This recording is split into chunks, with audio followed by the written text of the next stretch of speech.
Thank you, choir. What an awesome job.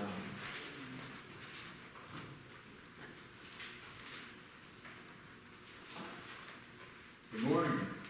Good morning. Today's reading is from the 43rd chapter of Isaiah, verses 1 through 7. Israel's Savior is God. But now, O Israel, the Lord who created you says, do not be afraid, for I have ransomed you. I have called you by name, you are mine. When you go through deep waters and great trouble, I will be with you. When you go through rivers of difficulty, you will not drown. When you walk through the fire of oppression, you will not be burned up. The flames will not consume you. For I am the Lord your God, the Holy One of Israel, your Savior. I gave Egypt, Ethiopia, and Seba as a ransom for your freedom. Others died that you might live. I traded their lives for yours because you are precious to me. You are honored, and I love you. Do not be afraid, for I am with you. I will gather you and your children from east and west, and from north and south. I will bring my sons and daughters back to Israel from the distant corners of the earth. All who claim me as their God will come, for I have made them for my glory. It was I who created them.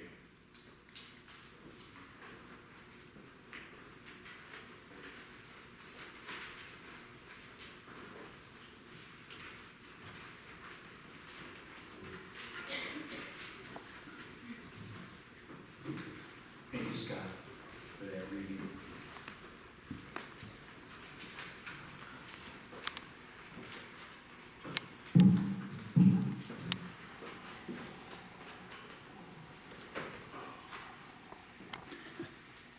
Isaiah verse 5 says, fear not, for I am with you. Fear not.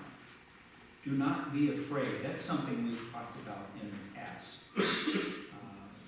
These commands, if you will, from God and from Jesus in the New Testament, to not be afraid. Fear not. Do not be afraid. Over 66 times, the phrase, do not be afraid or fear not, is found in our Bible. 42 of those times is in our Old Testament. And so God is very intentional about cautioning his people, assuring his people, comforting them, and letting them know that they need not be afraid. And whether that is through passing deep waters or in rivers that might overwhelm you, or fires that you have to walk through, God says, don't be afraid. Don't be afraid.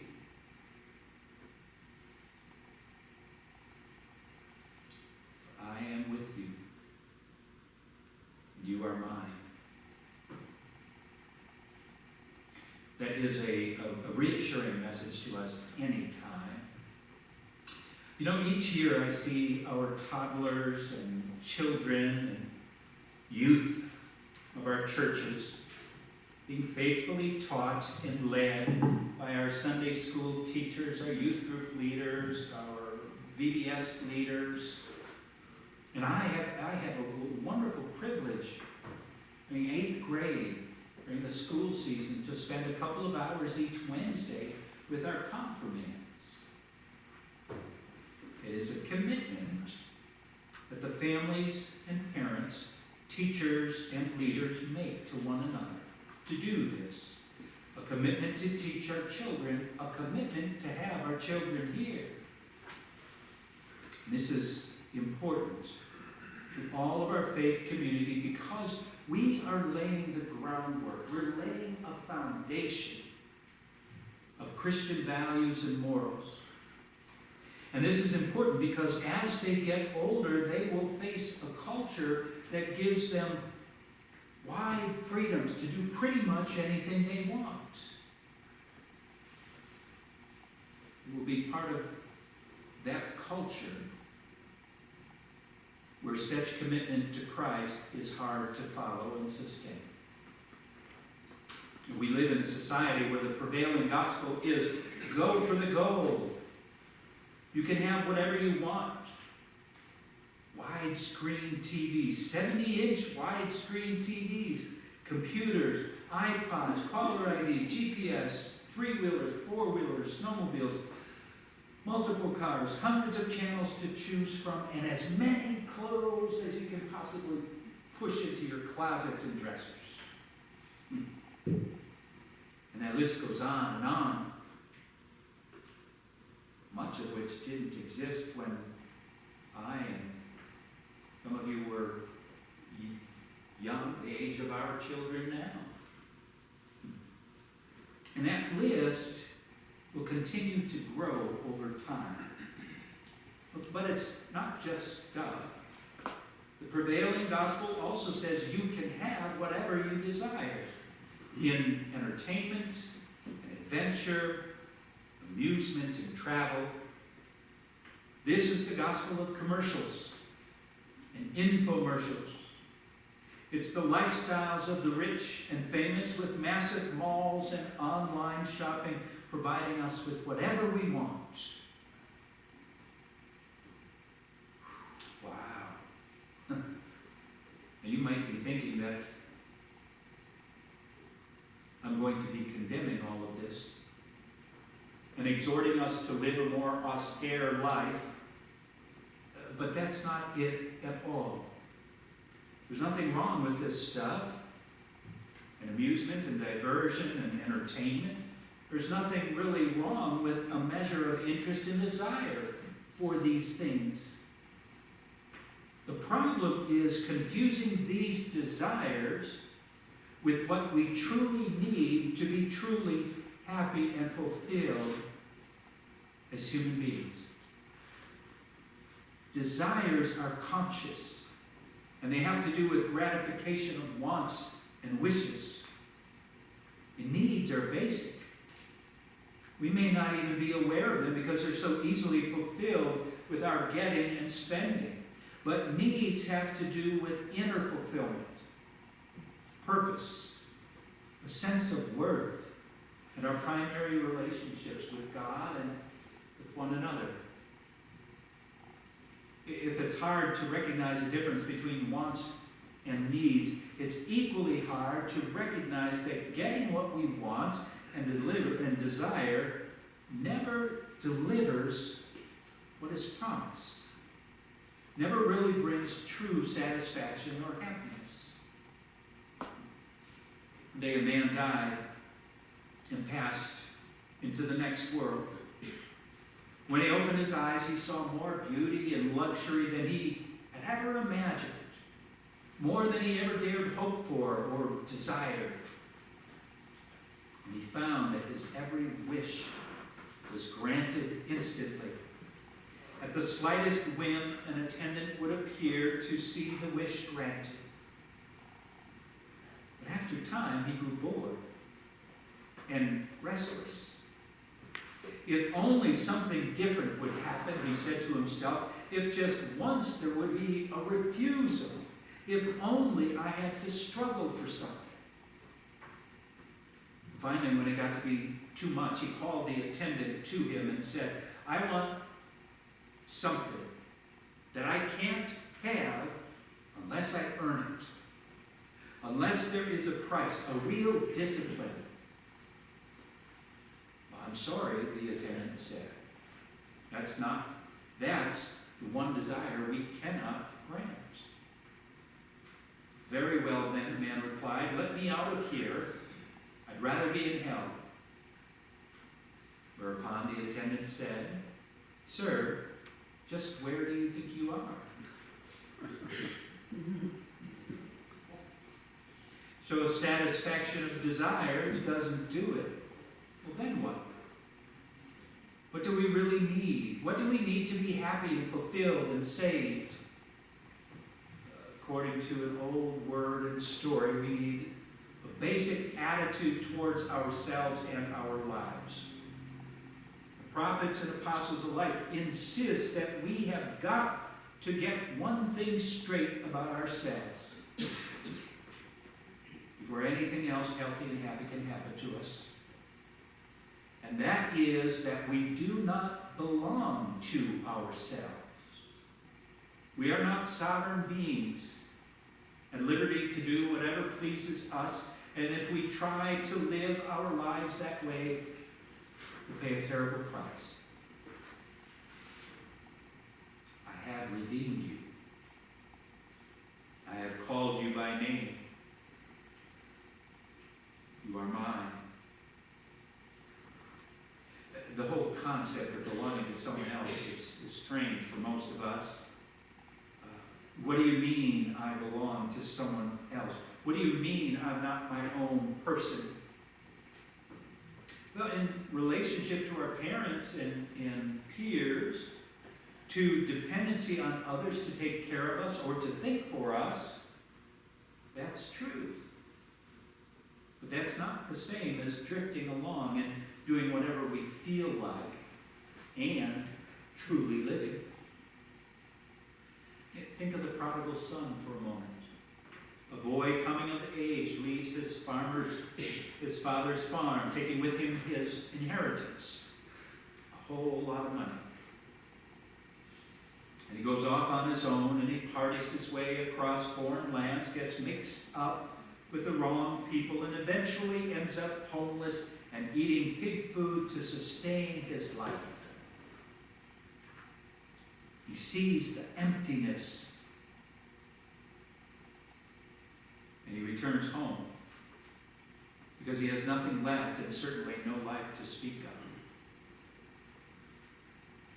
So when Isaiah gives us these words from God, you're not your own, you are mine, the meaning is this.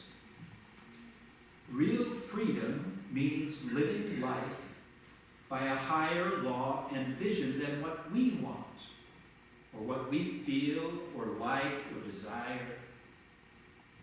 Real happiness depends first of all on that willingness to listen to and obey that inner voice that has been formed in us from our biblical teachings. Everything we've been taught as little kids, older kids, confirmands, youth, everything we've learned as we've joined study groups and Bible studies as we've grown older. It means listening to the voice of God in Jesus. Arthur Gordon tells of the 4th of July when he found himself listening to a short patriotic speech. The speaker talked of our heritage of freedom, how precious it is, and how jealously we ought to guard it. We applauded when he was through, and suddenly as the applause died away, a voice spoke from the crowd. Why don't you tell them the whole truth? Startled, we looked around. The words came from a young man in a tweed jacket with unruly hair and angry eyes. He could have been a college student, or a poet, or a man out of work, or almost anything. Why don't you tell them that freedom is the most dangerous gift anyone can receive? Why don't you tell them that it's a two-edged sword that will destroy us unless we learn how to use it, and soon? Why don't you make them see that we face a greater challenge than our ancestors ever did? They only had to fight for freedom. We have to live with it.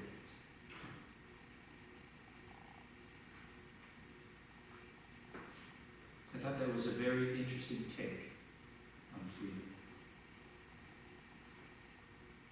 Our young people are reaching an age of life where they will know more and more freedom. Getting a driver's license alone will do it. How will they use it? Will their own desires and whims get in the way of their foundational teachings? Will outside influences, peer pressure, societal expectations govern what they do? Or will they listen to the inner voice of God's Spirit and follow Him? Will Jesus be their moral compass? This is what our young people are committing to when they promise that not so much to believe some things and follow some rules, but to follow Jesus. Then with following Jesus comes something else very important: His company. When you follow Jesus, Jesus is with you, and He goes with you. Because the life of integrity and moral purpose is not something that we can pull off on our own. And the fact that we belong to God means that we are responsible to Him. It also means that we are always in His company and care. That God is always with us. Whether we find ourselves walking through burning fire, or in deep waters, crossing rushing rivers, find ourselves in the valley of the shadow of death, God is with us.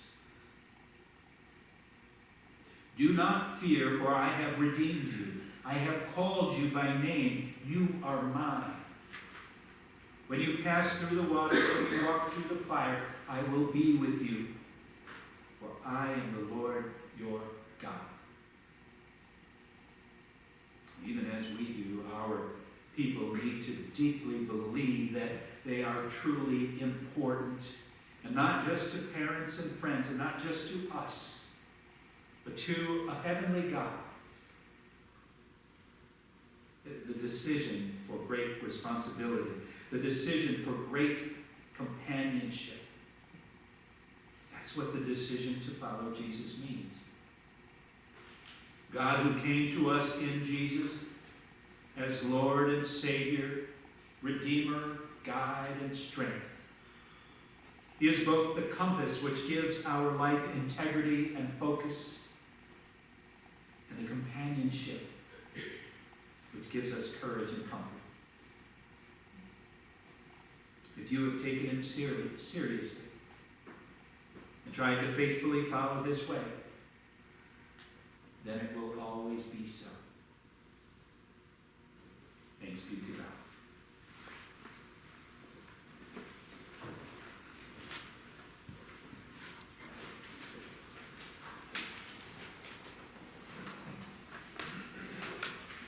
The next hymn is number 430. You're not afraid.